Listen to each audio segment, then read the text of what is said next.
Hello, girls, guys, or otherwise. This is Rich with your Witchy Wednesday. Something odd just happened. I had my shirt on backwards. Weird. Uh, just so you know, this wasn't an all-day thing. I just put it on, and I didn't really notice this is an Under Armour shirt, and it was totally on backwards. And I started to film, and I'm like, son of a gun. So anyway.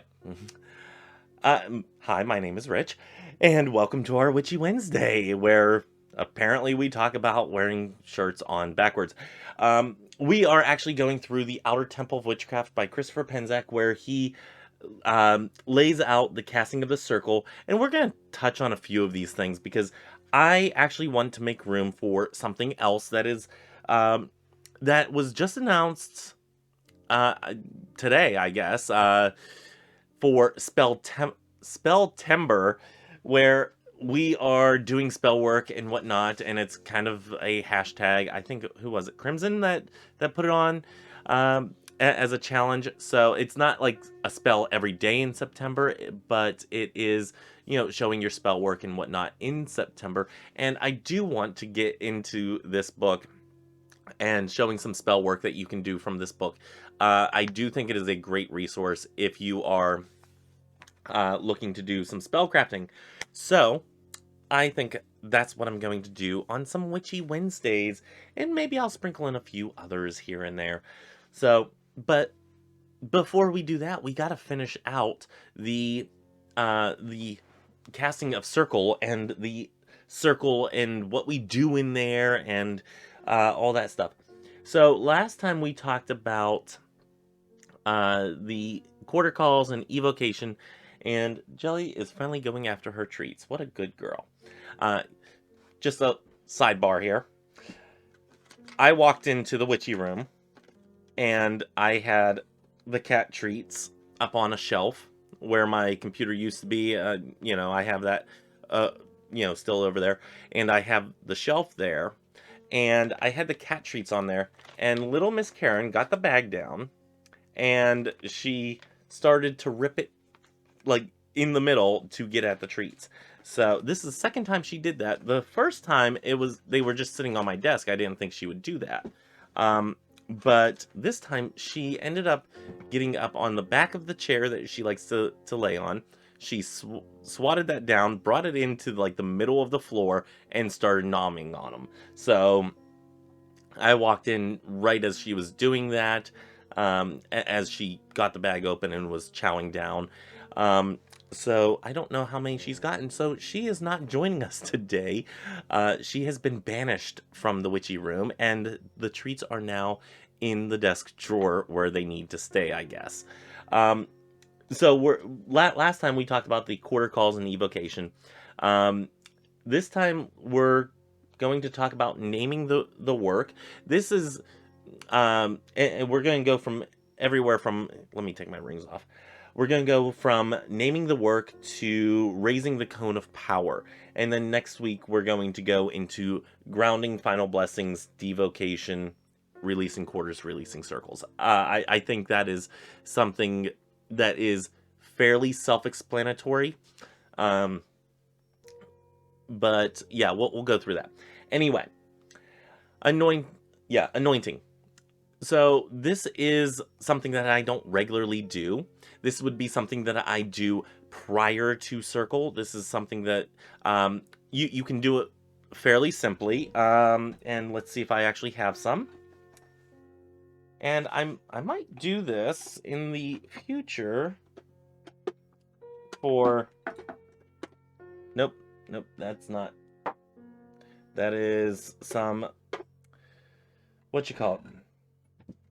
Hold on here. I don't know where they went. I have them in here somewhere. I'm sure I do. But I have some blessing oil that was actually taken from the location of Saint Anne de Dupré. I'm probably mispronouncing that. Let me scoot in here a little bit. But I have some healing oil that you can use if you have healing issues and whatnot. It's supposed to work. Haven't tried it. I have 2 bottles of it, and I want to kind of save those. But using oil is one way that you can anoint yourself. Um, oh, there's some clary sage.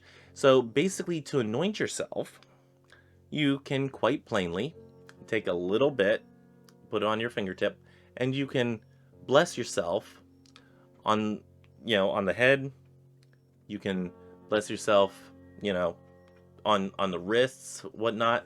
Um, this is to keep in mind. This is not a perfume. This is something that you're doing as a blessing. So I would really go for probably the forehead. Make sure that whatever oil you're using does not end up leaving a red mark on your forehead, such as like a cinnamon oil or something like that. Make sure that you are conscious of how your skin will react to said oil. Also, keep in mind if you have certain issues with your pores clogging, that this may also, or skin issues, this may also be something that you want to watch out for. Um, Easy way to do it is anoint yourself with holy water. Uh, I don't have mine here. It is actually over there on the main altar area. But you can use holy water to anoint yourself. And now I'm getting that smell of clary sage. I love that smell. And this is a bottle that I've had for a while. So I love it so much. I use it so sparingly. But yeah, you can anoint yourself with different modalities. You can use water, you can use oils. If you really want, I guess you can use like an incense and incense yourself. You know, but it's usually more akin to waters or oils or something like that, usually with oil. And so anointing yourself, that's something that I would do before the circle. This would be something that I uh, do as part of the cleansing part of myself, cleansing myself, and then bringing my purified. And I have issues with the whole purity thing, but that's separate and apart from purification for ritual. So that has nothing to do with being virgin or anything like that, but being purified before coming into this sacred act that you are undertaking. So anointing is something that I would do prior to that because it gets me in that state. It gets me to where I need to be in order to be in the presence of archangels or guardians of the watchtowers, of the elemental areas, or in the presence of pure elemental energy coming from the four quarters. So that is something that I would do prior. Uh, but he has it in here after you're naming the work, after you're stating what your purpose is there. Why are you there? Do you come together today to do healing, or are you doing financial work? Are you doing a love work? Are you doing shadow work? And keep in mind, you can do multiple different things in one circle. That is totally something that can happen. Then he has in here the Great Rite. Now, the Great Rite is usually symbolic. Sometimes you have covens and whatnot that still perform the Great Rite of male and female intercourse, signifying in this case, it would be the deity coming into the male, and the god coming into the male, and the goddess coming into the female, and they're uniting together. This is not something that I practice. I would, yeah, even in the intimate setting of home, not something that I really have an urge to partake in. And mostly because, and I think it has mostly to do because of my Christian upbringing and, sex being equal to bad and all that stuff. But I am not going to say poo-poo to it. I think it is an important thing, if that is part of your practice, is the coming together of male and female energies. Absolutely. Um, in my practice, it's not as much of a big deal. You have Sophia and Christ, who are Sidducees. They are the ones that belong to one another. They are, intertwined and whatnot. However, we don't really have the situation, at least to my knowledge, of them getting it on. And even though, them being um, the coupling that they are, to my knowledge, there is no mythos of them actually coupling, and in that sense. So it's more of, within the mythos of Gnosticism, it's more of the fact that Sophia tries to create without her other half, without the Christos that begats the universe and the demiurge, which is, in my opinion, the Old Testament deity, the deity that we get in the Old Testament. So, yeah, the demiurge.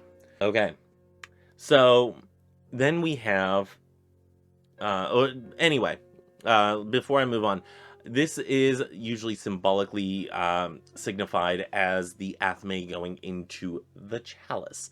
And it's symbolic of the male, of course, going into the female. And the intertwinedness and the reverence of a creating act.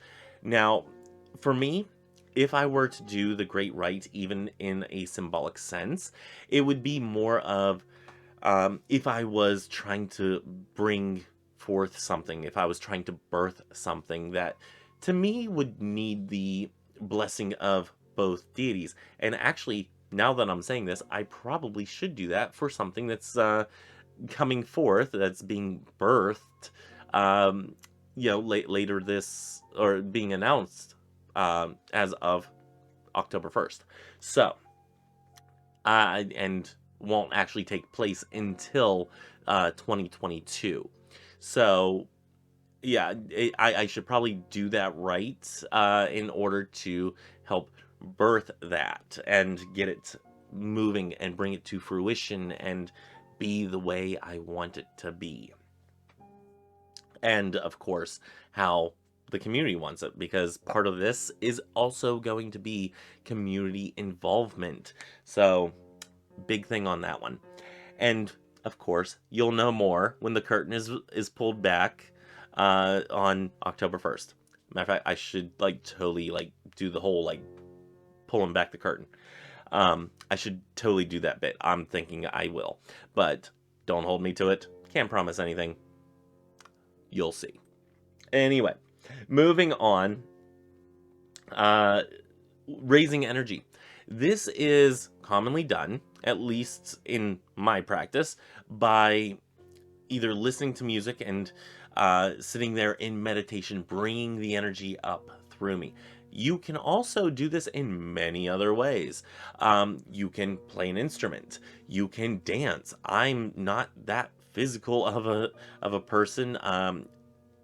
Just know that my movement is a little bit more hurting nowadays. I do have back issues. I have knee issues. It's a thing. And, some of that has to do with the military, and some of it has to do with I don't treat myself correctly. And I ask more of my body than what it is able to give. And I've done that for years, and now I'm paying the price for it. But I'm not that physical of a person. Whenever it comes to dancing, I do the little, the white man shuffle, as I think it's called, thinking that I'm cool. Yeah, that's about where I go. If I get whenever I put this on YouTube, if the card, the visual for that is me going like this, then, I'm just going to lose my shit. Anyway. You can dance, you can play an instrument, you can listen to meditative music if that's what gets you going. It's about raising the energy. You can walk the circle, you can do prayers, you can um, just sit there and talk through your process and whatnot, and you can um, just chat to deity. You know, chatting to deity in and of itself is a great thing. I fully support this. But to me, to build up the energy, it's more about drawing it in and holding it in, and just letting it permeate the entirety of the circle, keeping in mind that this energy will not leave. It's about moving that energy around that is in there, so it's not stagnant, so it doesn't sit there and just start to slow down. It's continuously moving that energy and getting it going. If in my circle, if I need to add movement to it, I will purely do this. And I will just move the energies around and disrupt the stagnation of energies to get it moving around. And as I'm doing this, yeah, I'm actually feeling it now, is that I'm building up that energy and whatnot. And I'm actually bringing energy up through the ground. Um, so that to me is one way that I bring in energy. You can also do this with incense. Lighting incense, lighting a fire, fire brings energy. Especially if things are caught on fire. Please don't catch things on fire. But certain scents and whatnot can bring in that higher vibrations, can excite the stagnant energy that may be within your circle. Um, or the stagnating energy. I think that sounds right. The stagnating energy in your circle. So it can really build that up. That's for us that have worked with energy work or have been practicing for a while. This is something that we know fairly well. So I don't think it needs much more explanation than that. So I'm going to go ahead and move on. If you would like more explanation on it, maybe I can do a demonstration or something like that. We'll see. We'll see. That doesn't mean yes. Let's see. And then we have the work. This is the actual working that you are doing. Whether it is hold on. Whether it is, come on, open up. Whether it is a love condition oil recipe, charging that. Whether it is a honey jar to reconcile with another, and of course I'm reading from Modern Witch. A serpent candle. If you're working with a serpent candle, maybe you're doing a protection condition oil. These are all things that you can do in circle and would be qualifying, to me at least, as the work. Whenever you're doing oils and whatnot, of course you're putting energy and intent into this little tiny bottle. Whenever you are doing spell work of love or money or healing or whatnot, you're going to be putting intent into it. And this is the point whenever you have the raised energy, the really high vibration energy, you're going to put this into your spell work as you're doing it. This is what many of us call charging your work. You are putting energy into that work, and you are making it more energized, more intent filled. You're giving it a purpose at that point. So, moving on, raising the cone of power. In this situation, this isn't something that I usually do. Whenever I am done doing a working, I will kind of not really, and I do apologize for that. That's my 9 o'clock alarm. I don't really burst the circle or anything, but I send it out in all directions. It's like mass chaos whenever I send out energy. It just goes every way. Now, I'm not saying that's something that you should do, because raising a cone of power is actually a little bit more of a funnel effect. for me, I put it into its little container where it needs to be, and I go like that, and it just bang, just goes out. And that's pretty much how I do it.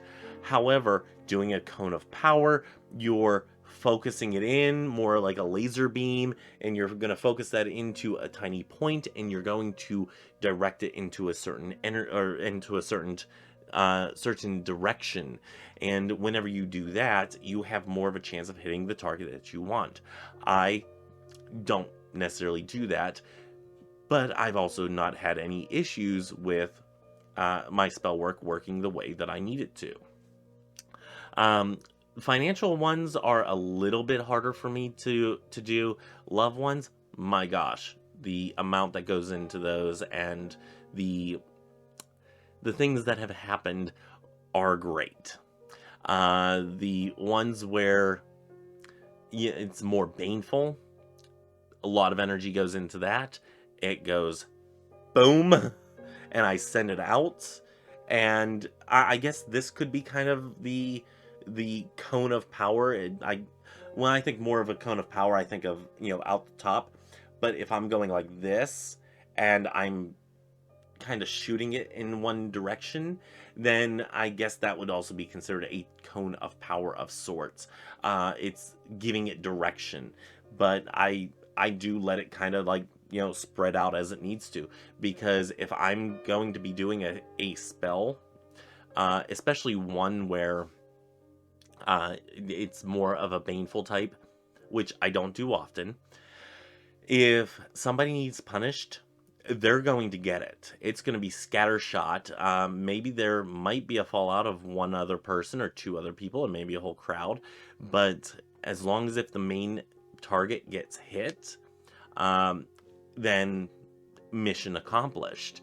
And I, again, don't do this often and don't recommend it if that's your approach as well. In the situation that I did it in, there were other people that were in danger. The guy ended up going to jail and whatnot, and the other people were saved from the immediate danger. So that was my intention, and it happened. I can't remember if the guy's girlfriend, I think he ended up hitting her too. So yeah, I think. And I think that's where it ended up getting him in trouble. So I mean, it kind of also went on her a little, but it mostly hit him, and that was the intended target. But yes, especially men out there, don't hit your partners. Women too. Women too. Or non-binary people. Doesn't matter. Don't hit your partners. Just be nice to one another. And you won't have to incur my wrath. Anyway.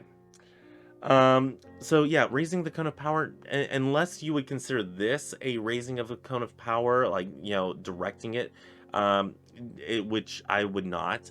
I don't really do that, but I do endorse doing the cone of power, because that is a way that you can, pinpoint your energy and then send it out. Now, I will say on this note, if in this situation of where I was, and I ended up doing a binding, I didn't go full force. If it needed to, I would have gone the next step. I wanted to neutralize the situation and get him taken care of, get him out of that situation, so he was no longer harming other people. So if I needed to, if the situation was different where he was in the presence regularly with the other people, then I would have been a little bit more pinpointed. I might have used a doll of some sort. I might have used a jar of some sort. Actually, part of the spell that I did was a jar, so yeah. Anyway, we're gonna move on, because I think I talked plenty about the Cone of Power and how I just break all the damn rules. You know what? Let's do grounding and final blessing as well. Let's go ahead and knock these out.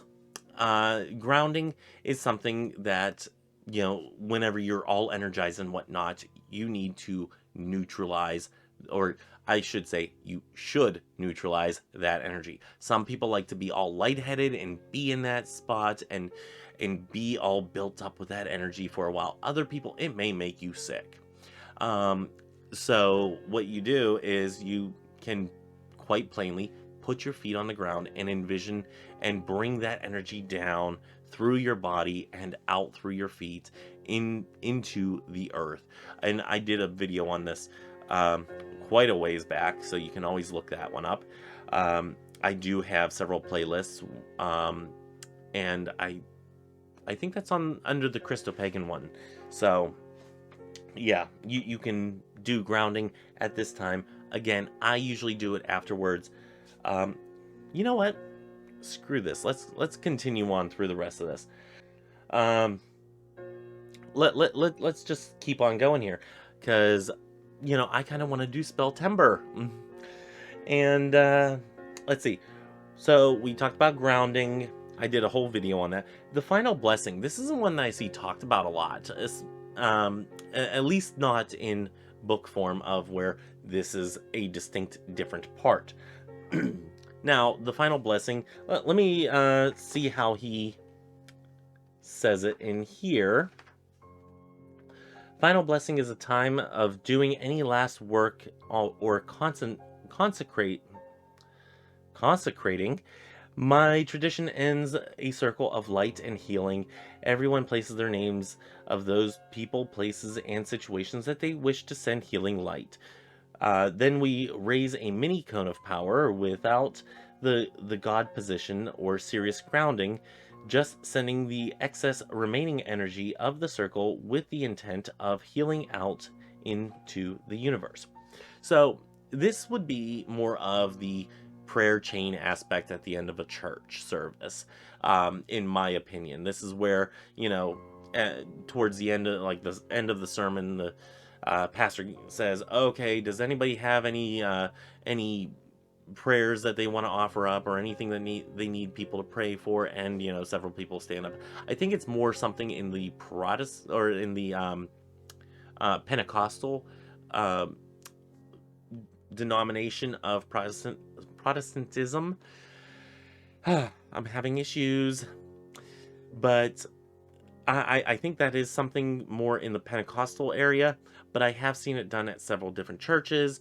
And I do encourage that. If you have prayers and whatnot, make people, or if you have prayer requests, make people know what they are, so you're not just sitting there all alone. I have a prayer request of somebody who emailed me yesterday. Was it yesterday? I think it was yesterday.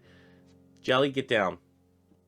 Asking me to, pray for her, and how her practice will develop and whatnot. And of course, that is something that I am willing to do, absolutely, and I would encourage y'all to do that as well.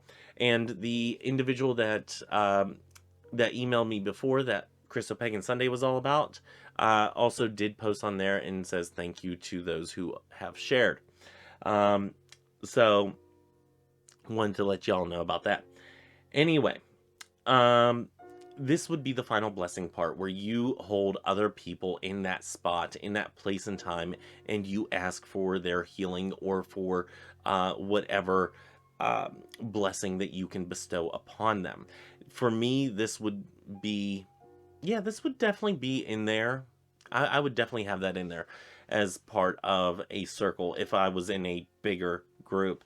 Especially for me, going into circle is mostly the final blessing part.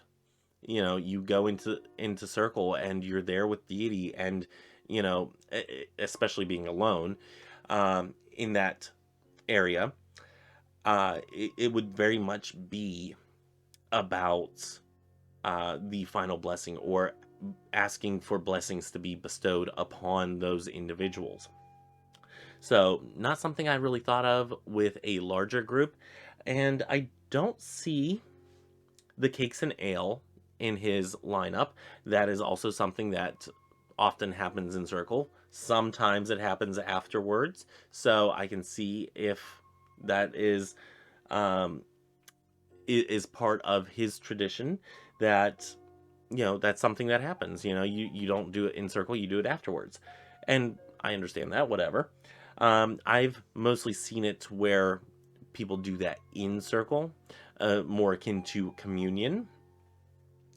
Um, and let's see, we're going to go to devocation. This is basically where you are thanking the deity for, for their time, for them to be present in your circle, in your ritual, in this holy sacred place that we have established.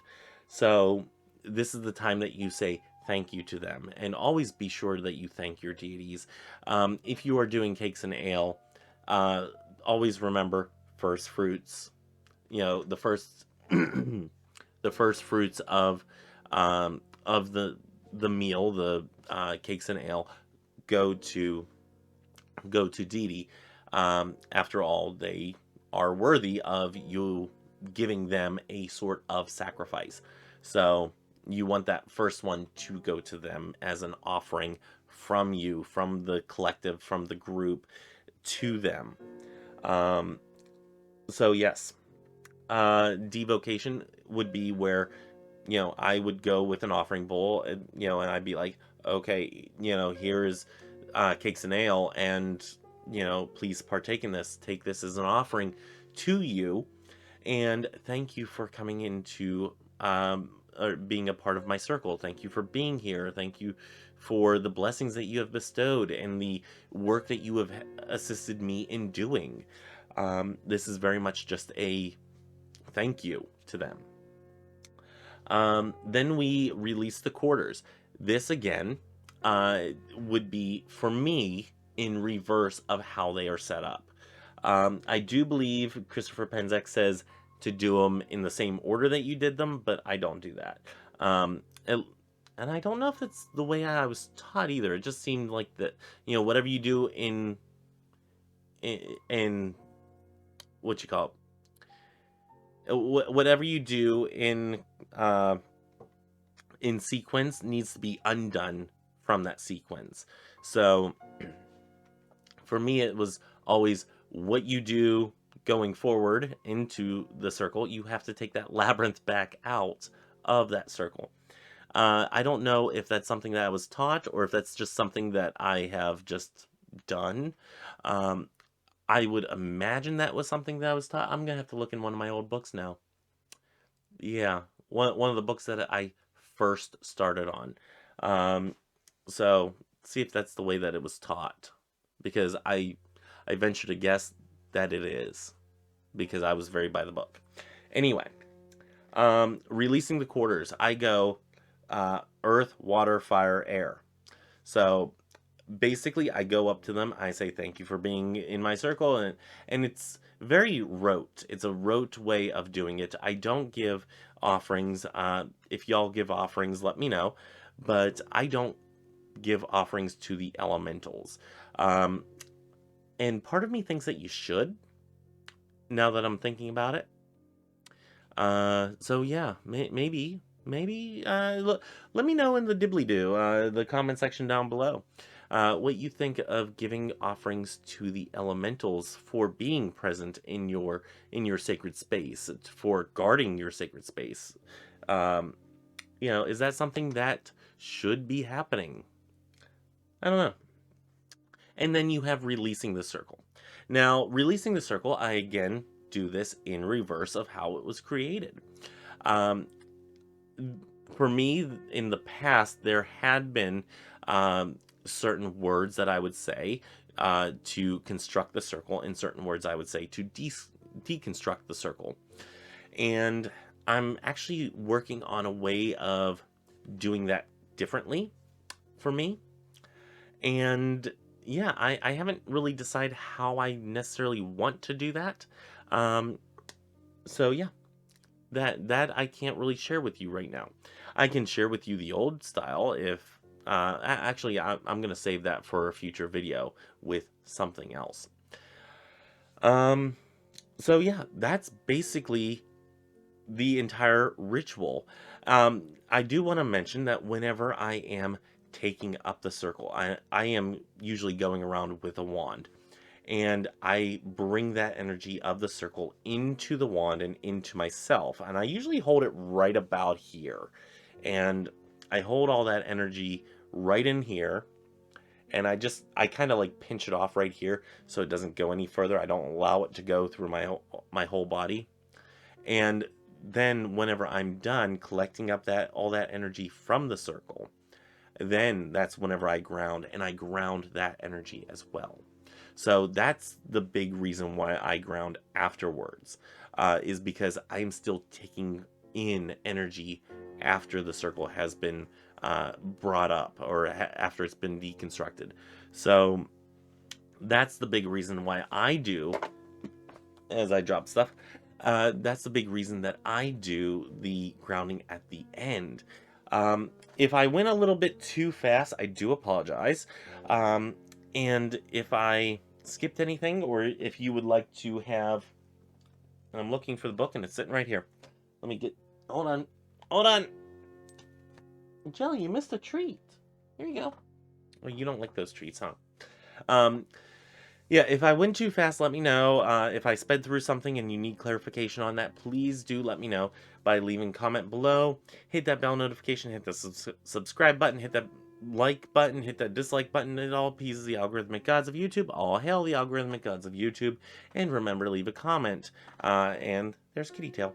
Anyway, yes, join me for next week. I wanted to kind of get this done and out of the way, because once I heard of Spelltember, I really wanted to do Spelltember. So yeah, I'm going to be going through the Modern Witch book, and we're gonna work through some spell work. We're gonna lay out some spell work. I don't know how much of this I would actually want to share, and I don't want to cast something by mistake. So it's actually going to be stuff that, I kind of want to do for myself. So yeah, I think that's something that we will do next week, and maybe I'll pull out some spells out of the old there it is, the old Book of Shadows, and share some of those with you. I don't often share spell work, and yeah, I think maybe one or two I may go ahead and share. So yeah, be excited for that one. Let's see. I don't think I have anything else. Join me tomorrow for our Table Talk Thursday, where we will be pulling from our Table Topics Cube. And join me for Saturday whenever we go through Chapter 13, Part 3 of the Outer Temple of Witchcraft. And then join me on Sunday for our continuation through the Secret Book of James of the Nag Hammadi Codices. So anyway, with all that being said, may you have love, hugs, and ladybugs. Bye-bye.